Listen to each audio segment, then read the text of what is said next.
I would run 4 to 5 miles 4 times a week.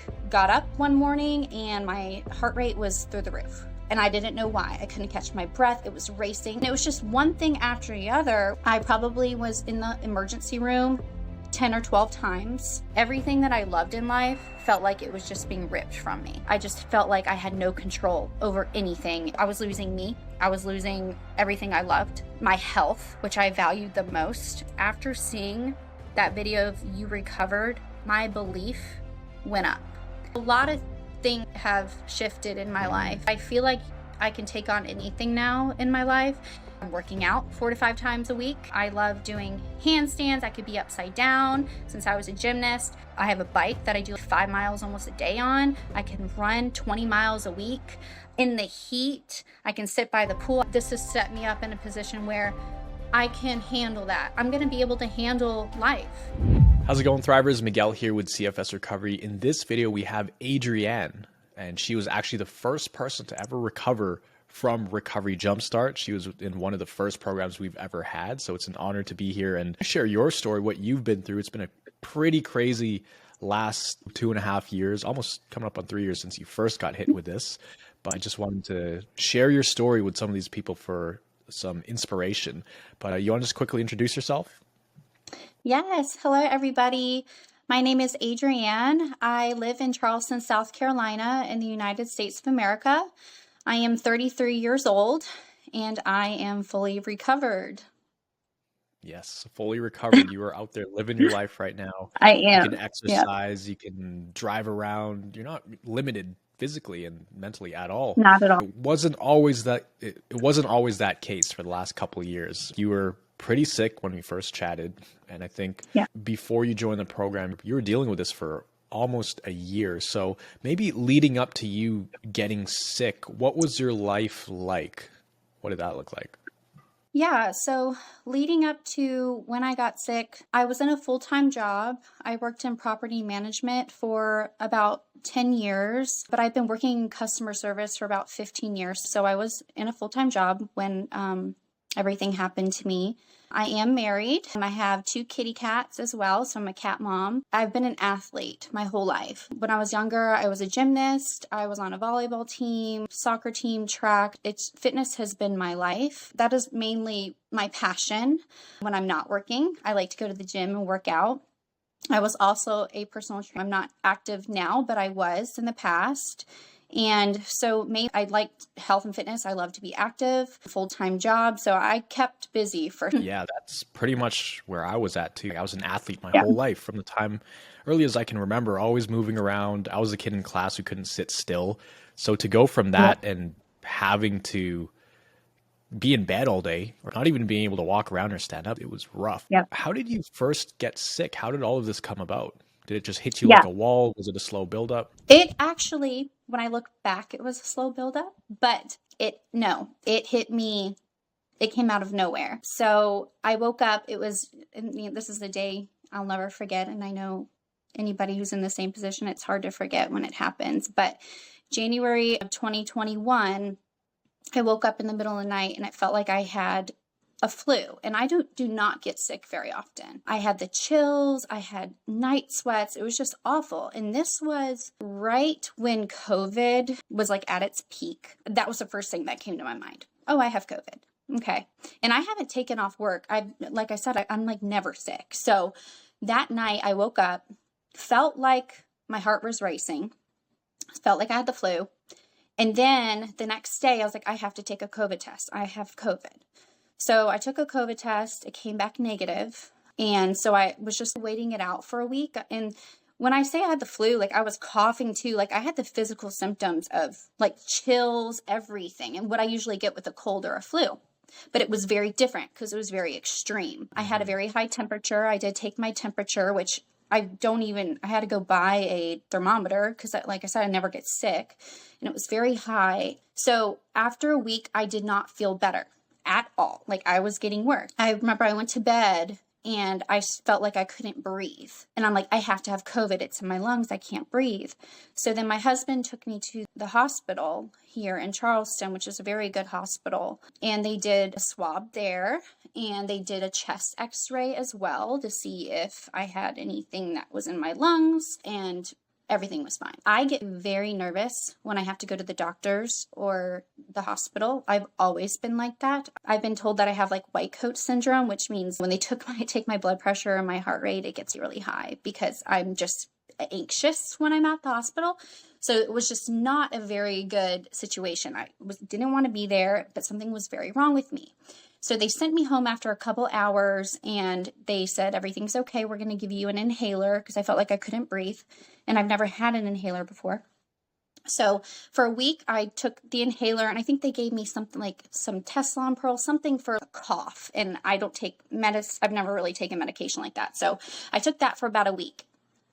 And when I say got worse, I had all those symptoms of the flu or whatever this thing was, on top of now really intense stomach issues, indigestion, heartburn, like I've never experienced before, where I had to go back to the hospital the next week because I couldn't swallow and I couldn't lay down to sleep. So this kicked off my chronic insomnia, because I went to the hospital. They did chest x-rays now. They did I don't know if anybody's heard of a barium swallow, where I had to swallow this awful stuff, and then they had to do an x-ray on me to see if there's any obstruction in my like esophagus, because I had such bad pain there and I couldn't swallow. So and this is back in 2021 spring, yeah, right? This was the spring. So this was going into the spring. So it's like we're moving like week at a time. Nothing's getting better. Symptoms start adding on. I had that, and then again, left the hospital, and everything's fine with me. Get home, I'm in a panic state because I know something is wrong with my body. I am an athlete. I'm very in tune with my body, is what I thought I was. I'm in tune physically to my body. Anytime anything's wrong, I know. So I knew what I was feeling on the inside, something was not right. That is when the journey began, because I'll tell you, it just got worse and worse. And when I say worse, I got up one morning and my heart rate was through the roof. And I didn't know why. I couldn't catch my breath. It was racing. And this is somebody, I would run 4 to 5 miles 4 times a week. So I know, and I would have a Fitbit on. So I know my heart rate is good because I would track it. But I would look at my watch and it'd be like 160, 170 just standing up. So that scared me. And then so when that started happening with heart issues is when I started getting on my cell phone and I started to just Google, which was not good for me. I feel like I was going to pass out.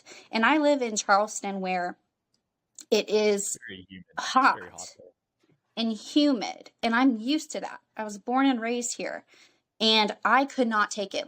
I felt like I just could not breathe. And then I'd Google that, and then it would say, oh yeah, a lot of POTS people have temperature intolerance. And I'm like, oh my gosh, now I have that. And it was just one thing after the other, where now I'm defining like, okay, now I have POTS, now I have this. So then I would make an appointment to the doctors, my family doctor, and tell him, hey, I have POTS. Hey, I think I have this. You need to check this out. Maybe I have Lyme disease. Everything I was reading online, I was just grabbing, because I'm like, I have to write all this down and I have to tell my doctor they're missing something. I did Lyme test. I mean, everything under the sun. Blood work. Yeah. I was probably, just in a nutshell, I probably was in the emergency room 10 or 12 times. My longest stay in the hospital was about 2 weeks, because they ran extensive tests on me. I've seen it. 2 weeks is a really long time. Even just one day is a long time. One night there it feels like forever. So 2 weeks feels 2 months, really. Yes. And that's pretty crazy. So the POTS symptoms, that's one of the symptoms that kind of caused this whole downward spiral, where it pulled you into the whole researching rabbit holes. It was that one, the POTS? Yes. The POTS and my insomnia. So the POTS is really what kind of kicked my everything into a terrified state. Like, it, because of the person everything revolved around my heart rate. Like Me too. I Yeah, it was started a heart rate. catastrophizing. Yeah, how am I ever going to go for a run? And I just felt like my life was over. And in the background of all this, I wasn't working. I couldn't work because I would be at work, not really being able to stand up. My job, I have to show apartments. I'm on my feet a lot. I have to go up and down stairs. I'm on the computer a lot. And not to mention the brain fog that I had, I couldn't even concentrate. All I wanted to do was Google my symptoms. I'm going to die from not sleeping. What's going to happen to me if I can't sleep? How can somebody help me? Okay, so it sounds like POTS was the main symptom that scared you. For a lot of people, they usually have that one thing that really scares them. For me, it was also my heart rate. I didn't even know what POTS was, but all I knew was that every time I tried to move around, especially at nighttime when I was trying to sleep, my heart was just pounding. Or I'd go up the stairs and it would be pounding for the next like 15 or 20 minutes, and it was really weird. So that's the one that kind of puts you into that downward spiral of Googling and all of that stuff. Yeah, because I felt like I was paralyzed. Like I was sitting on my couch and I couldn't move because anything I did, my heart rate would go up and it would terrify me. And my life is I was always moving. I was working all the time on my feet, and then I would go to the gym and I'd go run. So my mind just started doing this downward spiral on how am I ever going to work out again? And that's something that my husband and I love to do. So how am I ever going to do that with him again? How am I ever going to walk around at Disney World? I love Disney World. It's hot as crap in Florida. How am I going to do that? I can't stand the heat. How am I going to go to the beach? I live in Charleston. It's near the beach. So it's just like everything that I loved in life felt like it was just being ripped from me. So I was terrified of that. I'd never have my life back again. And it was POTS. And then it was also sleep, because how active I am. And of course, sleep is important for anybody. I was so active that I needed my sleep. And I'm this person that always needs my sleep. And because I couldn't sleep, I just felt like I had no control over anything. And I never had sleep problems in my whole life, ever. Like I put my head on the pillow and I fall right asleep. And now I was just in this whole unknown territory of insomnia, which I didn't even know anything about. And I just felt like I was dying because I couldn't sleep. I truly believed I was. And I tell myself that I was dying every day. And my brain was listening to that because I would tell it that. Because I truly believed I was. So that was almost like your lowest point. Would you say this is almost your lowest point? And this was only about a year, not even a year and a half ago, Not right? even a year. It was, oh yeah, not even a year and a half ago. Yeah. This is 2021 in what, October, September, something like that? Yep. Yep. It was September. So October is when all this was going down. End of October, when I said, I can't do this anymore. And my loved ones were like, we don't like the way that sounds. We don't like this. You're scaring us. And they were like, okay, Adrianne, you need to go to the hospital. You need to go get help. And what they're trying to tell me is you need mental support right now because you are not in a good headspace. And I fought them tooth and nail. I was very stubborn. I said, I just want to sleep. And if I go there, I'm not going to sleep. You guys are just going to make me worse. They're going to make me worse. I can't do this. It was like a loop. I was stuck in a loop. And then so I had to go. My family made me go. And I agreed at the very end, okay, I'm going to go. So then when I went to the hospital, this is when I hit rock bottom. And right before I found Miguel, I went to the hospital. And when I get there, they have, again, everything's COVID. They had to swab me. Yes. And they had to swab me. Oh, Adrianne, you're positive for COVID. Are you serious? No wonder why I feel like crap, number one. Number two, it was just like, it sounds like I thought I was dying and I was telling my brain I was dying. That kind of made sense because I felt like crap. Okay, I have COVID. That kind of makes sense. But I know that's not all that's going on. Because I swabbed positive for COVID, they had to keep me in the hospital for, it was like 10 days or something like that. And I couldn't have any contact. My family couldn't come see me. My husband couldn't come see me. They had to put like the food underneath like the door with the phone so I could call my family. Like nobody could touch me. If they came in there, they had to have all their suits on and everything. And the whole They were in time like I'm like, hazmat suits and full on quarantine, like curtains everywhere, people coming in. You didn't see human skin or touch human skin for 10 days. And I was Quarantine. just in such distress. And Holy when they would cow. come in there, they would just be like, "Oh, you're okay. We're going to do some scan. We're going to check your heart rate and all this." And I'm just like, I was just so tense. I didn't even know why I was like there anymore. I don't even know. And so what they were prepping me for is I was trying to go into the psych ward because I needed mental help, is what my family was telling me. In my head, I didn't think I needed that at all. So I was just doing it. I'm like, I'm just going to do it because they're making me do this. I'm just going to do it. But I had to go through all this. So I had to stay in the hospital before I tested negatives. They had a psychiatrist and a psychologist on the screen, and they would Zoom to me in my hospital bed, and they'd be talking to me. And here I am, not on any sleep. They gave me medications. I'm not used to taking medications. So I feel even worse because I don't even know what symptoms are medications, what symptoms are from like POTS and all this crap that I have. And on the 5th day, my husband showed up, and I'm like, why is he here? So because he usually comes at a certain time, there's visiting hours, and he was there at a weird time. Then a nurse came and got me, and they brought me into a room, and my husband was like, I have some bad news for you. And I'm like, what? And at this point, I was literally, my body was numb. My mind was numb. I was emotionally numb. I don't know if it was the medications they had me on. And he said, your father has passed away. And I had no emotions. And I'm a very emotional person where I cry. And my dad was my person, my best friend. And I couldn't even cry. I didn't shed one tear, even though I wanted to. You just couldn't process it. Your brain was just not functioning. No, it was already gone. Like it was dealing with so much other stuff in survival mode that it wouldn't even let me cry. And that scared me. I was aware about that. I was on the phone with my whole family in this room, and I'm asking questions very calmly, which is not like me. Usually I'd be hysterical if I was in a normal state. But I was just like, okay, how did it happen? And I would tell them, I can't cry.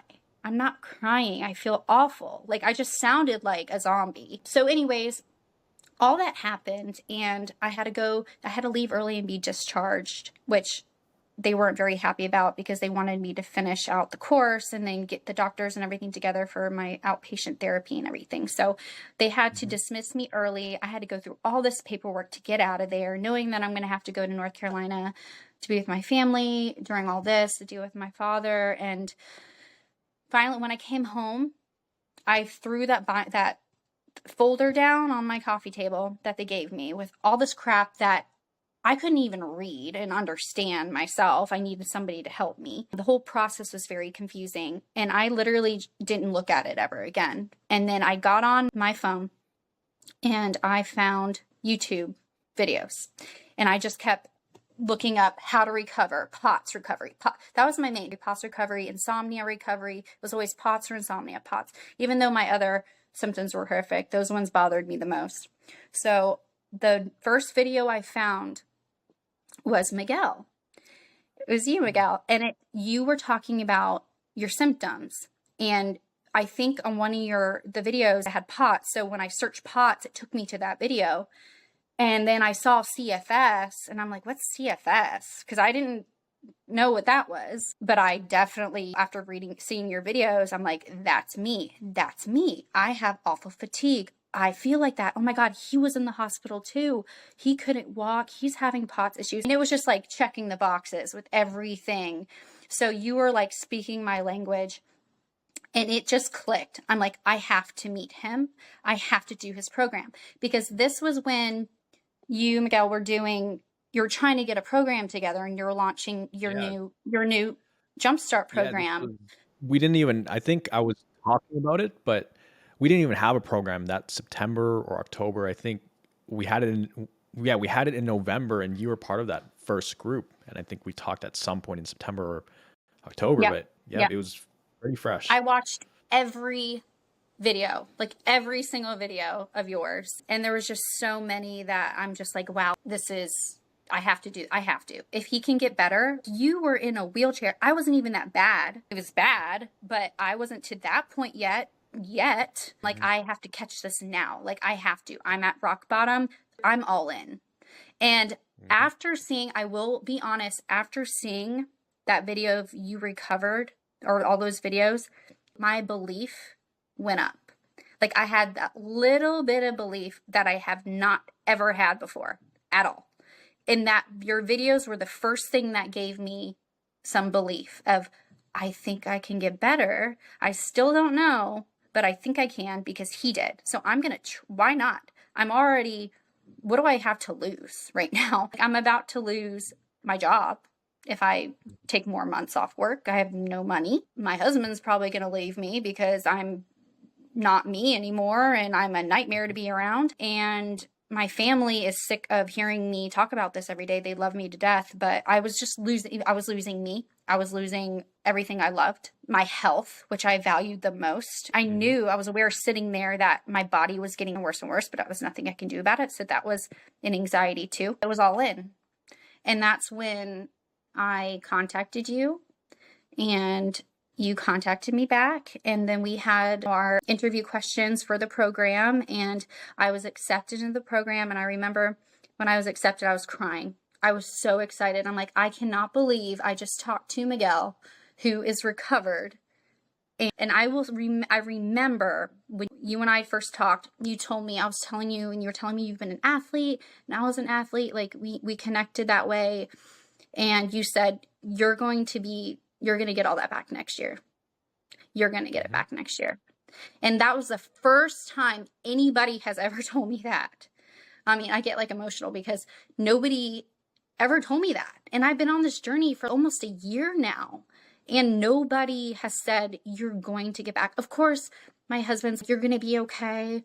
And my brother's going to be okay. But these professionals, like, I feel like their input was more valuable to me because these are doctors, like, they know more. So, and I had a psychiatrist and some doctors that said, yeah, you have brain damage, but it's okay. Like, they've said that to me. I've had a psychiatrist say, you do have brain damage. It's what it is. And as soon as I heard that, it would just Oh, go. I'm like, yeah. Downward but spiral for I sure. believed it because I Yeah. didn't know any better. And I remember my state of those days where they would dismiss me. I went to a neurologist, and an actual neurologist, and they literally look at me and be like, why are you here? Like, they were very rude. They would be like, you're okay. We've done all the tests. You're not at the right place. And I just wish somebody would shake me and be like, this is where you need to go. This is what you need to do. It's going to take time, but this is not forever. Now I can't blame them because they don't really know unless they're in this position. But it was just not a good experience. So when you told me, that was the first time anybody's ever told me that. And I'm like, okay, now my belief is even more. He just filled my bucket to, I'm believing now. I'm really Mhm. believing.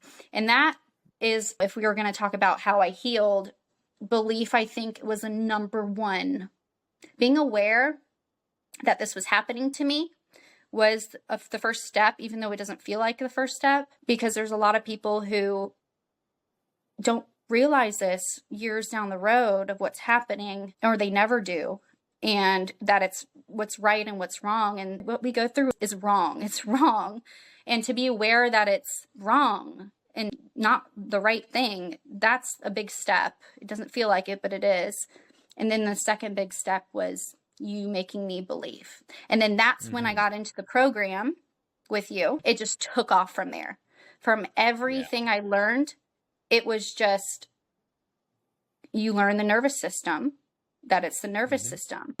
I did a bunch of research about the nervous system, but nobody ever told me the steps to take to calm the nervous system, or what to do in the situation where how do you calm your nervous system when there's no tools to grab from to calm it. It was just, I felt like I didn't know what to do. But your program really broke it down, where the third step to is like awareness, belief, and then it was knowing why it's happening to me and how to fix it. Mhm. And it's not like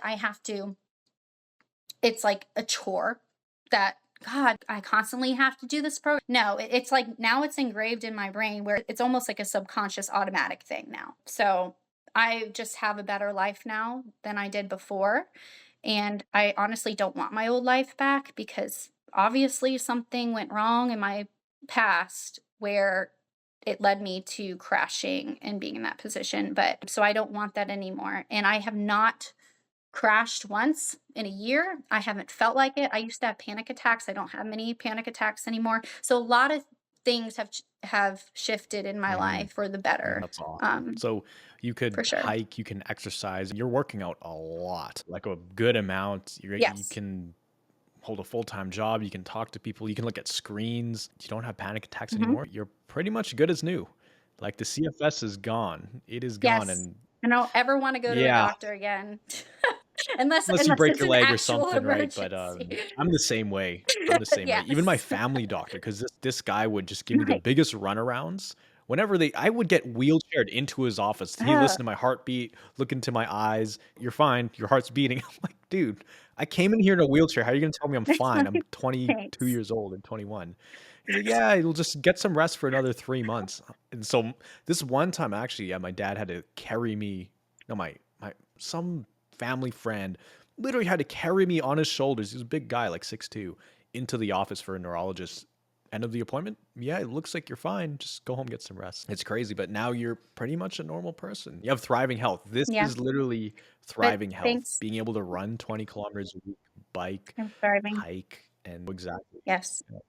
And I will tell you, my family members, my friends, they come to me when they need things because now I'm the rock. Now I'm the one, I've been through it and they know. But I feel like I can take on anything now in my life. And even facing like the death of my father was very hard. And just facing life in general with love and loss and all that, I just feel like this has set me up in a position where I can handle that. I'm going to be able to handle life because life isn't always sunshine and rainbows. And this is even a tool people can use, even if you don't have CFS. But nobody's ever going to know to use this unless they're in a crisis, or you don't go looking for something like this unless there's a reason for it. So it's just, this information in this program is literally priceless. Yeah. It is priceless. Yeah. Well, Yeah.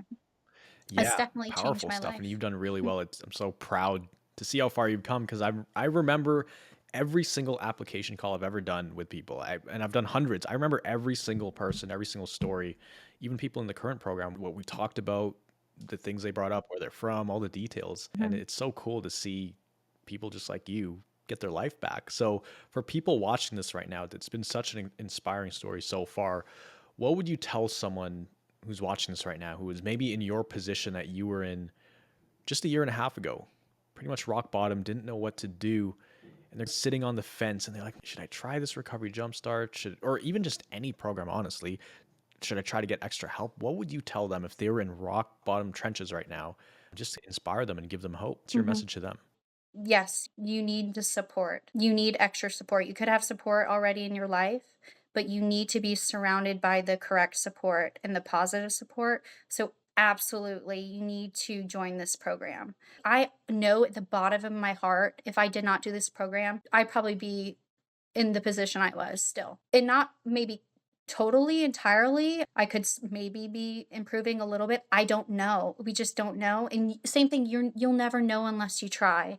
But I'm a real person with a brain just like you have, and we're not that much different at the end of the day. And if everything's checked out with the doctors, we know how to fix it, and you can fix it. It just takes work, and it takes the right support, like I said, and it takes the right content and the right program. And this it checks every box. This is almost foolproof, where if you're struggling with something and something's not working for you the way you're taking the program, and you're just like, this is not working, Miguel always has an alternative way to approach something. No, it's not the end all be all, but at the end of the day, it all comes to the same solution. I want to tell everybody, I want to scream at the top of the mountains what this program has done to me. So absolutely, I think if you are on the fence, please try to become part of this program, because it will change your life. It will. And I've seen it. I've seen it not just with me, but others. The group that I was in before, my Jumpstart group, they have made leaps and bounds. It is incredible.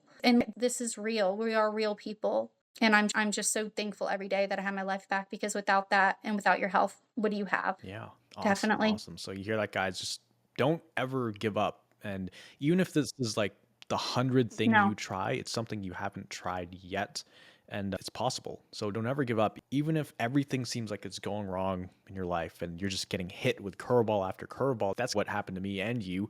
Life was throwing curveballs at us, and we're just sinking Mhm. deeper and deeper into the trenches. And just when you think you've hit rock bottom, it's like it gets deeper and deeper. But that's usually when people, they find something that they resonate with and they just go all in. The opportunities show up in their life. So maybe someone's watching this video for the first time, or maybe they've been a subscriber for a year and this is the one thing that clicks with them. It's like, hey, why don't we give this a try? It's don't ever give up, because a year from now, a year and a half, 2, 3, Mhm. 5 years from now, however long that is, you could be living a completely different life. Because there was a time when I didn't think I was ever going to walk again, literally never going to walk again. And I went Yep. from thinking that to hiking up a mountain in Hawaii within 10 months. And you, Adrianne, just a year and a half ago, were Amazing. in some quarantine in the hospital, just not knowing what was going on. You felt like a zombie on medication and literally rock bottom, as bad as it gets, right? Yep. And a year and a half, here you are running Yep. miles and miles a week. So